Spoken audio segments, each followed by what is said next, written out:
Hybrid విధానంలో జరిగే మహానాడుపై సర్వత్రా ఆసక్తి నెలకొంది. 1875 క్లస్టర్ల నుండి వేలాది మంది కార్యకర్తలు ఈసారి మహానాడును హైబ్రిడ్ విధానం ద్వారా వీక్షించనున్నారు. పార్టీ కేంద్ర కార్యాలయంలో చంద్రబాబు, లోకేష్, రాష్ట్ర కమిటీతో పాటు పొలిట్ బ్యూరో సభ్యులు హాజరు కానున్నారు. అధినాయకుల ప్రసంగాలను హైబ్రిడ్ విధానంలో 175 నియోజకవర్గాల నేతలు, కార్యకర్తలు ఈసారి ఆన్లైన్లోనే విననున్నారు. పార్టీ కేంద్ర కార్యాలయం దగ్గర ఇప్పుడే ప్రస్తుతం లోకేష్ గారు చేరుకున్నారు.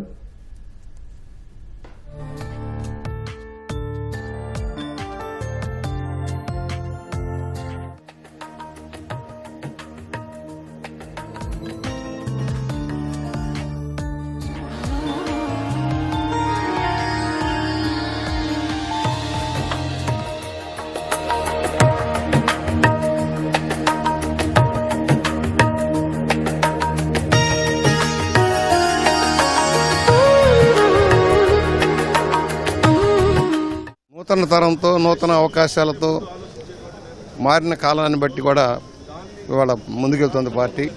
డిజిటల్ టెక్నాలజీలో అనుసంధానం చేసుకుంటూ, ప్రజా సమస్యలను అవగాహన చేసుకుంటూ, సంక్షేమాన్ని, అభివృద్ధిని ఒక ఘాటన కట్టుకుంటూ రాష్ట్ర ప్రగతి ధ్యేయంగా తెలుగువారి ఖ్యాతిని నిర్ణయించేలాగా ఈ మహానాడు జరగబోతుంది. అనేక తీర్మానాల ద్వారా రాష్ట్రంలో ప్రగతి ఎలా సాధించాలి, పేదరిక నిర్మూలన ఎలా జరగాలి, స్త్రీ సంక్షేమాన్ని ఏ విధంగా ముందుకు తీసుకువెళ్లాలనే లక్ష్యంలో మేము కార్యక్రమాలు తీసుకుంటూ ఉన్నాం. ఎన్నో మహానాడులతో భిన్నంగా ఈ రోజున భిన్న కార్యక్రమం నడుస్తుంది. రాష్ట్రంలో మారిన పరిస్థితులు, సంకీర్ణ ప్రభుత్వంలో ఏ విధంగా అందరం భాగస్వాములు కావాలన్న లక్ష్యంలో కార్యాచరణతో ముందుకు సాగుతాం. అంటే గతసారి మహానాడులకి ఈ మహానాడుని కొత్తదనం, అలాగే యువతకు ప్రాధాన్యం వంటి అంశాలు కీలకంగా తీసుకున్నారు. స్త్రీ శక్తిని తీసుకున్నారు. దీన్ని ఎలా చూస్తారు?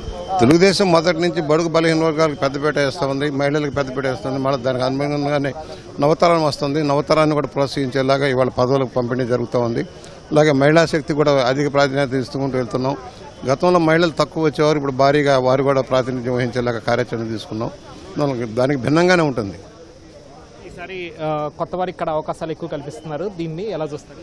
తప్పకుండా ఆలోచన విధానాలు మారుతున్నాయి, ప్రాధాన్యత క్రమాలు మారుతున్నాయి. వాటన్నిటిని దృష్టిలో పెట్టుకొని ఇవాళ వచ్చిన అవకాశాలను ఏ రాష్ట్రం ఏ విధంగా సద్వినియోగం చేసుకోవాలి, ఏ విధంగా ముందుకు సాగాలి, ఉపాధి లభించాలి, పెట్టుబడులు రావాలి, భారీగా తల్లి రావాలి, శాంతి భద్రతలు కాపాడబడాలి, మత సామరస్యం కాపాడబడిన లక్ష్యంలో మా కార్యాచరణ.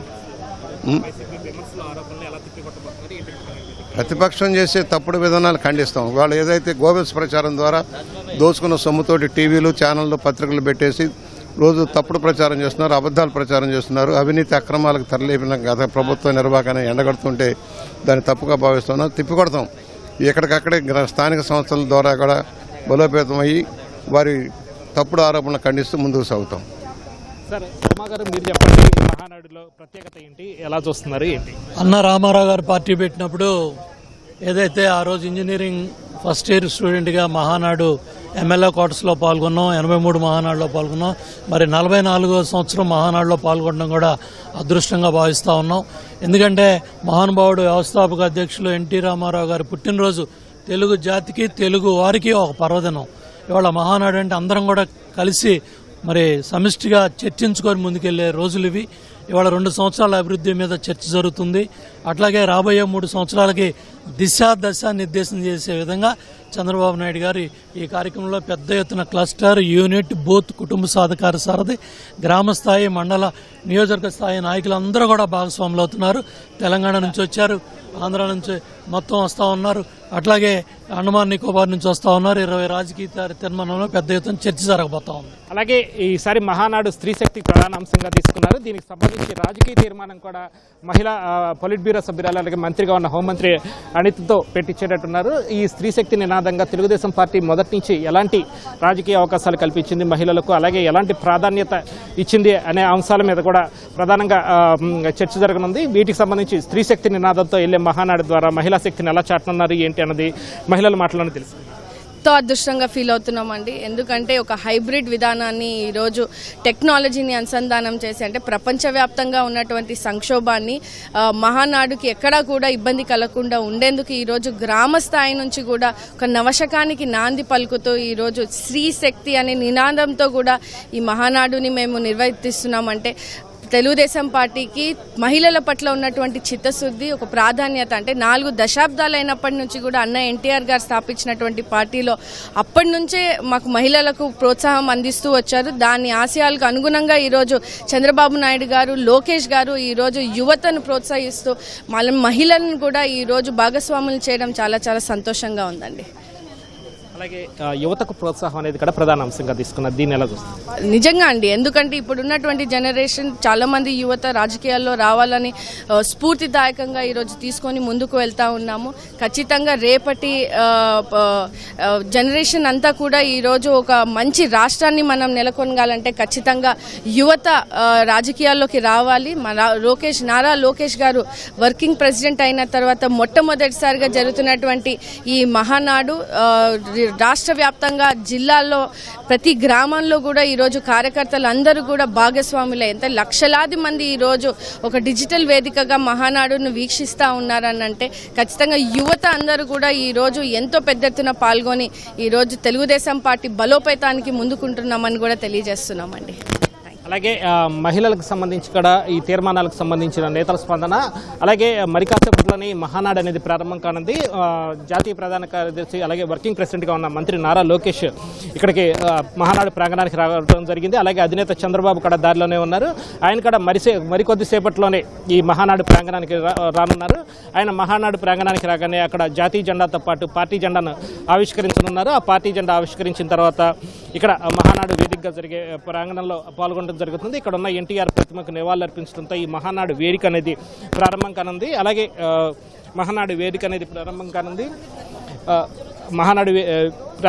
అలాగే ఎన్టీఆర్కి నివాళులు అర్పించిన అనంతరం మా తెలుగు తల్లితో ఈ మహానాడు అనేది కార్యక్రమం ప్రారంభమైంది. తొలుత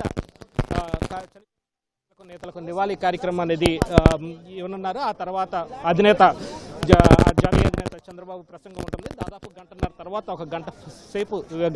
అరగంట సేపు విరామం ఉన్నారు. అలాగే మహిళా తీర్మానానికి సంబంధించి రాజకీయ తీర్మానం ప్రధానంగా హోంమంత్రి అనిత ప్రవేశపెట్టనున్నారు. మేడం, తొలిసారి రాజకీయ తీర్మానం ప్రవేశపెట్టే అవకాశం ఒక మహిళకు అలాగే మీకు లభించింది. ఎలా చూస్తారు? చాలా అదృష్టం అండి, ఎందుకంటే మహానుభావులు ఎంతో మంది ఉన్న ఇటువంటి పార్టీలో యాక్చువల్గా ఈరోజు గౌరవ ముఖ్యమంత్రి గారు రాజకీయ తీర్మానం ప్రవేశపెట్టే అవకాశం కలగజేయడం నిజంగా నాకు పూర్వజన్మ సుకృతం కింద భావిస్తున్నా. దీన్ని ఎఫెక్టివ్ వేలో ప్రజెంట్ చేయాలి అన్న లోపల భయము, అదేవిధంగా ఒక చిన్న బెరుకు కూడా ఉంది. ఎందుకంటే చాలా మంది పెద్ద పెద్ద కింజర్ పెరవనాయుడు గారు, యనమల రామకృష్ణ గారు లాంటి వాళ్ళు ప్రవేశపెట్టిన రాజకీయ తీర్మానం ఇది. అయినప్పటికీ కూడా ఈరోజు మేము ఒకటే, గౌరవ ముఖ్యమంత్రి గారు యువతకి, స్త్రీలకి, మహిళలకి ఎంత ప్రాధాన్యత ఇస్తారు, ఎంత మేరకు వాళ్ళు ముందుకు తీసుకెళ్తారని చెప్పడానికి ఇది ఒక నిదర్శనం కింద భావించవచ్చు. గౌరవ ఎన్టీ రామారావు గారు పార్టీ పెట్టినప్పటి నుంచి కూడా అప్పటికీ కూడా చాలా మంది చదువుకున్న యువకుల్ని ముందుకు తీసుకొచ్చి రాజకీయ ముఖ చిత్రాన్నే మార్చే విధంగా పెట్టుకునే పరిస్థితి ఈరోజు కనిపిస్తూ ఉంది. దాని నేపథ్యంలో ఈరోజు ప్రత్యేకంగా గౌరవ ముఖ్యమంత్రి గారు ఆ పార్టీని ఈరోజు క్యారీ ఫార్వర్డ్ చేసుకుని దాన్ని ఈరోజు భవిష్యత్ ప్రణాళిక నేపథ్యంలో యువ నాయకుడు, యువగలం అధినేత, మా వర్కింగ్ ప్రెసిడెంట్ మా నారా లోకేష్ గారు కూడా భుజాన వేసుకుని భవిష్యత్ ప్రణాళికను కూడా తీర్చిదిద్దడం. దాని నేపథ్యంలో ఈరోజు ప్రతి ఒక్కరు కూడా కార్యకర్తే అధినేత. ఈరోజు నేను అద్భుతంగా చెప్పగలమండి, ఈరోజు మహానాడు అనేది ఒక ఎమోషన్. ఏదో అంటారు కదా, మహిళలందరూ ఎలా వస్తారంటే మా పుట్టింటికి వచ్చినప్పుడు ఎంత ఆనందంగా వస్తామో అలా వస్తాం మహిళలు అందరం కూడా.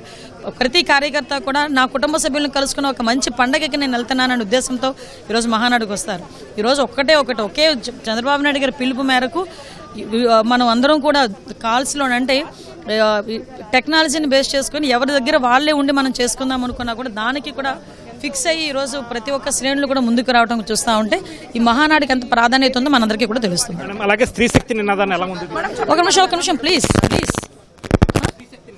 స్త్రీ శక్తి నినాదం మీ అందరికీ తెలుసు. గౌరవ ముఖ్యమంత్రి గారు అంటే వ్యవస్థాపక అధ్యక్షులు నందమూరి తారక రామారావు గారు మహిళలకు ఇచ్చిన ప్రాధాన్యత మనందరికీ తెలుసు. ఆ రోజు నోరారా నా ఇంటి తెలుగింటి ఆడబడుచులని పిలిపించుకునే ఆ రోజు అంత గౌరవం ఇచ్చిన వ్యక్తి. అదే నేపథ్యంలో ఈరోజు ఇన్ని 44 సంవత్సరాలైనా కూడా గౌరవ ముఖ్యమంత్రి గారు చంద్రబాబు నాయుడు గారు అదే వ్యక్తిత్వాన్ని ముందుకు తీసుకొచ్చి ఆ రోజు గౌరవాన్నే కాదు ఆర్థిక గౌరవాన్ని కూడా ఈరోజు ఇచ్చిన ప్రాధాన్యత కలిగిన వ్యక్తి. ఎందుకంటే డ్వాక్రాస్ని పెట్టి వాళ్ళ కాళ్ళ మీద వాళ్ళు నిలబడి ఈరోజు బయట ఇంట్లో వంటింటికి పరిమితమైన ఆడవాళ్ళని కూడా రాజకీయాలకి పరిచయం చేసి ఈరోజు బయటకు వచ్చి బ్యాంకులకి పరిచయం చేసి వ్యాపారాలకి పరిచయం చేసి మా కాళ్ళ మీద నిలబడగలం, మా కుటుంబాన్ని మేము పోషించుకోగలం అనే శక్తికి తీసుకొచ్చిన వ్యక్తులు. అదేవిధంగా ఈరోజు రాజకీయంగా కూడా మహిళలు ఏదైనా చేయగలరు, రాజకీయంగా కూడా ముందుకు రాగలరు అని నమ్మిన వ్యక్తిగా ఈరోజు మహిళా రిజర్వేషన్ బిల్లును కూడా ఏదో ఏదో మాట్లాడేసి రోడ్ల మీదకి వచ్చి నినాదాలు చేయలేం. మేము మాట్లాడాము, దానికి కట్టుబడి ఉన్నామని చెప్పాము, పార్లమెంట్ సాక్షిగా కూర్చొని ఓటు కూడా వేసాము. అంటే ఈరోజు స్త్రీ శక్తి పట్ల గౌరవ ముఖ్యమంత్రి గారికి ఉన్న నిబద్ధత, చిత్తశుద్ధి ఎలా ఉంటుందో మన అందరికీ అర్థమవుతుంది. ఈరోజు మహిళా బస్సుల్లో కూడా ఫ్రీ బస్ కల్పించడం కానీ, గ్యాస్ సిలిండర్స్, ఉచిత గ్యాస్ సిలిండర్స్ ఇవ్వడం కానీ, ఈ ఇంప్లిమెంటేషన్స్ అన్నీ కూడా స్త్రీ శక్తికి ఒక నిదర్శనం. రాబోయే రోజుల్లో ఇంకొంచెం రిజర్వేషన్ బిల్లు కూడా అమలు అయ్యి ఇంకొంచెం స్త్రీ శక్తి రావాలని మనస్ఫూర్తిగా కోరుకుంటున్నాను. అలాగే మనం చూస్తే గత 2 ఏళ్ల పాలనా విజయాలను కాడ ఘనంగా చాటాలని చెప్పి మహానాడు వేదికగా ప్రభుత్వం నిర్ణయించింది. ప్రధానంగా జలవనరుల శాఖకు సంబంధించి 2 ఏళ్లలో ఎంతో సాధించామని చెప్పి కూడా ప్రభుత్వం చెప్తారు. దానికి సంబంధించి ఎలా ముందు తీసుకెళ్తున్నారు ఏంటి అన్నది మనతో మంత్రి రామానాయుడు ఉన్నారు, ఆయన అడిగి తెలుసుకుందాం. సార్, మహానాడు వేదికగా 2 ఏళ్ల ప్రభుత్వం ఏర్పడిన 2 ఏళ్ల విజయాలు చాటాలనుకుంటున్నారు. అలాగే ఇరిగేషన్ రంగానికి సంబంధించి గత జరిగిన విధ్వంసం నుంచి ఈ పురోగమన దిశగా ఎలా తీసుకెళ్తున్నారు ఏంటి? ఈరోజు జరుగుతున్నటువంటి మహానాడు క్లస్టర్ వైజ్గా గ్రౌండ్ లెవెల్లో దగ్గర 8 లక్షల నుంచి 10 లక్షల మంది కూడా డైరెక్ట్గా క్లస్టర్ వైజ్ వీక్షించేటువంటి మహానాడుని మన తెలుగుదేశం పార్టీ పండుగలో అందులో కూడా పర్టికులర్గా ఈవేళ రైతాంగానికి సంబంధించి, వ్యవసాయానికి సంబంధించి అత్యంత ప్రాధాన్యత ఇచ్చేటువంటి ఈ ప్రభుత్వంగా ఇరిగేషన్ శాఖకు పెద్దపీట వేస్తున్న విషయం మనందరికీ తెలుసు. గత ఈ 2 సంవత్సరాలుగా ఇరిగేషన్కి సంబంధించి 20-30 సంవత్సరాల నుంచి పూర్తి కానిటువంటి ప్రాజెక్టులు, కలలుగా మిగిలిపోయినటువంటి ప్రాజెక్టులు ఈవేళ ఈ కూటమి ప్రభుత్వం అధికారంలోకి వచ్చిన తర్వాత ఏ రకంగా పూర్తి చేసి ప్రజల్లో విశ్వాసం నింపుతున్నామో. ఉదాహరణకి మీ అందరికీ తెలుసు, హంద్రీనివా 5 సంవత్సరాల వైఎస్ఆర్సీపీ పాలనలో నేను రాయలసీమ బిడ్డ అని చెప్పుకోవడమే తప్ప కనీసం ఒక అర్బస్తా సిమెంట్ కానీ ఒక తట్ట మట్టి పని కూడా చేయనటువంటి స్థితిలో ఇచ్చినటువంటి మాటకు కట్టుబడి 1 సంవత్సరంలోనే చంద్రబాబు నాయుడు గారు హంద్రీనివాని పూర్తి చేసి 728వ కిలోమీటర్ వరకు కూడా కృష్ణా జలాలను ఏ రకంగా తీసుకెళ్లడం కానీ, అదేవిధంగా పోలవరం మీ అందరికీ తెలుసు. ఆ రోజు అసెంబ్లీలో మేము కూడా విన్నాం. ఆ రోజు ముఖ్యమంత్రి, ఇరిగేషన్ శాఖ మంత్రులు చెప్పారు, పోలవరం ఎప్పటికి పూర్తవుతుందో చెప్పలేమని ప్రశ్నార్థకం చేసినటువంటి ప్రాజెక్టుని రేపు 2027 కల్లా పూర్తి చేస్తామని చంద్రబాబు నాయుడు గారు ఒక లక్ష్యం పెట్టడం, ఆ లక్ష్యానికి అనుగుణంగా ఈవేళ డయాఫ్రమ్ వాల్, ఆ రోజు జగన్మోహన్ రెడ్డి విధ్వంసానికి డయాఫ్రమ్ వాల్ మొత్తం ధ్వంసం అయితే మళ్ళీ కొత్త డయాఫ్రమ్ వాల్ కూడా ఈ ప్రభుత్వం నిర్మాణాన్ని ప్రారంభించడం కాదు, పూర్తి చేయడం కూడా జరిగింది. అంటే అదేవిధంగా వెలిగొండ ఆ రోజు పూర్తవ్వనటువంటి ప్రాజెక్టును కూడా పూర్తి చేశానని చెప్పి జాతికి అంకితం చేసి ఏ రకంగా అయితే ప్రకాశం ఉమ్మడి జిల్లా ప్రజలు మోసం దగా చేశారో అటువంటి ప్రాజెక్టుని మళ్ళీ ఈరోజు పట్టాలెక్కించి ఈ 2026కి అది పూర్తి చేయాలనేటువంటి ఆలోచన కానీ, అదేవిధంగా ఉత్తరాంధ్రకు పోలవరం లెఫ్ట్ మెయిన్ కెనాల్ పూర్తి చేయడం ద్వారా మరి ఆ యొక్క ఉత్తరాంధ్ర ప్రజలకు ఈ యొక్క పోలవరం వరద జలాలు తీసుకెళ్లాలని, ఇట్లా ఏదైతే ఈ యొక్క 2 సంవత్సరాల్లో చంద్రబాబు నాయుడు గారి యొక్క ముందు చూపుతో, ఆయన యొక్క పరిపాలన దక్షతో ఇరిగేషన్ వ్యవస్థని మళ్లీ పట్టాలెక్కించి గాడిలో పెడుతూ ఇట్లా ప్రాజెక్టులు అన్నింటినీ పూర్తి చేయడంతో పాటు భూగర్భ జలాలను కూడా పెంపొందించాలనే ఉద్దేశంతో భూమిని కూడా ఒక రిజర్వాయర్గా మార్చుకోవాలి. 1 సంవత్సరం వర్షాలు పడి 1-2 సంవత్సరాలు వర్షాలు లేకపోయినా కరువు అనేది కనపడకూడదు అనేటువంటి ఆలోచనతో మరి జలధార, జలహారతి 100 రోజుల కార్యక్రమాన్ని కూడా మరి చంద్రబాబు నాయుడు గారు ఈ రాష్ట్రంలో తీసుకుని దాని ద్వారా కూడా పెద్ద ఎత్తున ఈరోజు సాగు రంగానికి, అదేవిధంగా ఏదైతే త్రాగు నీటికి కూడా ఏ రకంగా ఇబ్బంది లేకుండా ఈరోజు ఈ 2 సంవత్సరాల్లో చేసినటువంటి కృషిని ఈరోజు ఈ మహానాడు ద్వారా కూడా ప్రజలందరికీ కూడా వివరించబోతూ ఉన్నాం తీర్మానం ద్వారా. ఇది మంత్రి రామానాయుడు స్పందన. అలాగే అధినేత చంద్రబాబు కాడ పార్టీ కేంద్ర కార్యాలయం ఎన్టీఆర్ భవన్ దగ్గరికి రావడం జరిగింది. ఆయన ఈ జాతీయ జెండాతో పాటు పార్టీ జెండాను ఆవిష్కరించి లోనికి రానున్నారు. అలాగే అధినేత చంద్రబాబుకు అటు వర్కింగ్ ప్రెసిడెంట్గా ఉన్న నారా లోకేష్, అలాగే రాష్ట్ర పార్టీ అధ్యక్షులు పల్లా శ్రీనివాసరావు ఘనస్వాగతం పలుకుతారు. అక్కడ లిమిటెడ్గా 10 మంది మాత్రమే, అటు కేంద్ర మంత్రి పెమ్మసాని చంద్రశేఖర్తో పాటు ఇంకొంతమంది లిమిటెడ్గా కొంతమంది మాత్రమే కూడా ఈ జెండా వందనం కార్యక్రమంలో పాల్గొంటారు. ఆ తర్వాత నేరుగా లోనికి వచ్చాక ఏదైతే సభా ప్రాంగణానికి వెళ్ళనున్నారో అక్కడ ఉన్న ఎన్టీఆర్ ప్రతిమకు నివాళులర్పించడంతో ఈ మహానాడు అనేది లాంఛనంగా ప్రారంభం కానుంది. అలాగే మహానాడు లాంఛనంగా ప్రారంభం అయిన తర్వాత అధినేత సందేశం ఉంటుంది మా తెలుగు తల్లిపాట అనంతరం. అలాగే 1.5 పాటు తొలి సెషన్ అనేది నిర్వహించనున్నారు. 1.5 పాటు తొలి సెషన్ అయిన తర్వాత ఒక అరగంట సేపు విరామం ఇచ్చి మధ్యాహ్నం మళ్ళీ 11:30 నుంచి 12 వరకు విరామం ఇచ్చి, అలాగే 12 నుంచి 1:30 వరకు కూడా రెండో సెషన్ అనేది ప్రారంభిస్తారు. ఆ తర్వాత 1 గంట పాటు విరామం ఉన్నారు. 1 గంట పాటు విరామం ఇచ్చిన తర్వాత 2:30 నుంచి కూడా మళ్ళీ 2 సెషన్ల కింద ఈ మహానాడు అనేది జరగనుంది. తొలి రోజు మొత్తంగా 6 గంటల పాటు, మొత్తం 8 గంటల పాటు 10 నుంచి సాయంత్రం 6 గంటల వరకు సాగే మహానాడులో 6 గంటల పాటు ఈ తీర్మానాలు ప్రవేశపెట్టడం కానీ, అదే వివిధ అంశాలు చర్చించడం కానీ వంటివి కీలక అంశాలు ఈ మహానాడులో జరగనున్నాయి. అధినేత చంద్రబాబు కూడా ప్రాంగణానికి రావడం జరిగింది. ఆయన పార్టీ జెండా ఆవిష్కరణ కార్యక్రమంలో పాల్గొంటున్నారు.